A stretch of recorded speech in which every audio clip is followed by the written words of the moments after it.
What's up guys, I'm out here in Ibiza and I've just captured some footage on the DJI Air 3. I've only had this drone for about a month now, and it's a pretty amazing drone actually. I haven't flown it as much as I want to due to, obviously in London there's a lot of restrictions around flying, but look at the footage I just captured around here in Ibiza where I'm at the moment, and it looks absolutely unbelievable. The footage that comes from this thing is absolutely amazing. To be honest, this is actually my first drone I've ever owned, so I feel like I'm kind of late to the party as a videographer when it comes to drone flying, but I had a job come up that actually did need a drone, so I thought I'd kind of go for this one. One thing I wish I knew more about before I got this size drone is actually the legal side though.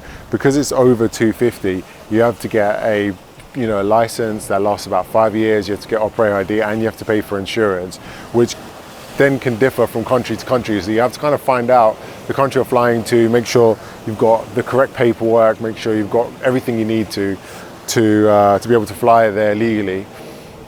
Whereas if you've got a Mini, then you wouldn't really have that issue. You can just kind of fly it outright, and you wouldn't need to kind of have a test or an operator ID or anything like that. What I think, don't take my word for it when it comes to the legal side of drone flying, because I'm pretty new to it as well. So you just kind of got to figure out for yourself, just do your research.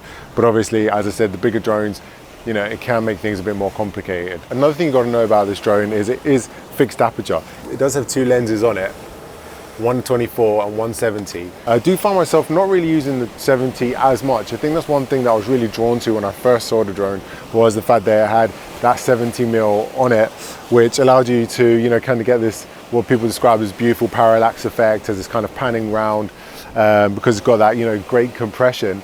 And it does look awesome, don't get me wrong, for some things, but I just find myself using the 24, the kind of standard 24 looking, just a lot more, which is why I would also question whether to get such a big drone if you really, if you are going to kind of need that bigger lens, that bigger sensor. Really question what you might use that for. Another thing to think about with this drone is a fixed aperture. So on the 70mm, so 2.8, and on the 24, it's a 1.7, which means the aperture actually changes. You can get ND filters which have a different strength on the top and the bottom, so it kind of matches up to the same thing, but the one I have doesn't. So I'll frequently be changing the ISO, but I always do find myself having an ND filter on it, because obviously shooting so high up, you're after shooting into light, which you want to keep your shutter speed kind of set for catching whatever your frame rate is. So I always do have an ND filter on it to make sure catch that kind of buttery smooth looking feel. Another great thing about this drone is it shoots D-Log-M, so the colors do come out really nice and flat. It's got great dynamic range and 10-bit color as well, so the color grade afterwards looks absolutely beautiful.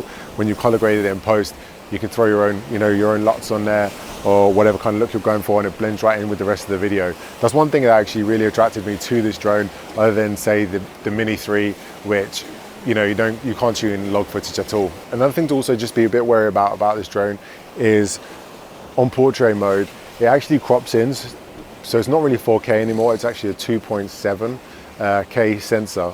So it crops into the 4K just a little bit, which really looks amazing. And to be honest, it doesn't really feel like that much of a problem, because nowadays all social media really compresses it down to 1080 anyway. I mean, Instagram's not even 4K yet. So actually, you do sometimes feel like, why isn't it, really 4K? But actually, once you kind of put it into social media platform, which most people are going to be looking at it in portrait mode on anyway, it actually, it doesn't really matter anyway. But to some people, that might be an issue. So that's just something to really think about when considering this drone. One thing that also really fascinates me about this drone is the tracking feature on it. You can choose for it to stay around, a car or a person, and it really does know what it's staying around, which is quite amazing.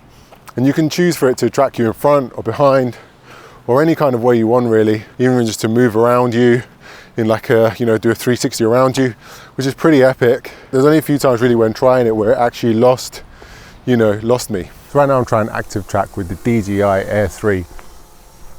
And it's flying backwards, and I can actually control it a tiny bit from the stick, so make sure it doesn't fly into any branches or anything, because I actually did do this in London and it flew straight into the back of some branches, broke up the propellers, so it can't really pick up small branches or twigs. I don't know if you can actually hear it actually moving at the moment through the through the microphone, but But yeah, it's doing a really good job actually of keeping me tracked, even though I'm not really moving too fast. And it's kind of interesting to think that, you know, you can actually just kind of do a little walk-in shot, you know, talk to the camera. I'm actually using the 70mm lens at the moment. Every time I tell it to record me, it just seems to shoot up, which I'd kind of like on eye level. I don't really know why it's going so high like that, but at the moment it's about to fly into a tree. There's a tree blocking it, so it's going to have to go down. So I'm not sure. I'm going to have to stop it tracking me for a bit and lower it.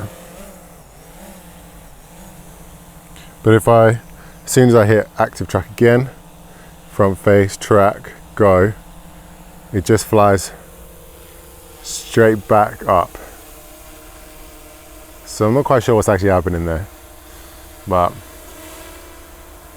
it does look pretty epic anyway. So one last thing that I do actually love about this drone is the battery pack that comes with it. It comes in 3 chargeable batteries that you can slide in and out. And you can also use it as a charger to charge, you know, the remote control or your phone if you're kind of lost somewhere. So it's really great, and you know, the batteries on this thing are huge, so they have a lot of power in them, and you can charge the controller also multiple times. You can also, if one of the batteries has not much power in it but the others have more, you can kind of send the one with the least to more batteries. So the kind of unit works in itself as quite clever little battery pack. So I think that's really amazing as well. But really, all in all with this drone, I think it is an amazing drone. But if I'd waited a few months later, I could have got the Mini 4, which I think could have been better, just facing a lot of the issues around, like I said, licenses. And also it's quite a noisy drone because it's quite big. So a lot of the time, you know, people are chilling out. They don't want like a, you know, noisy drone buzzing around their head.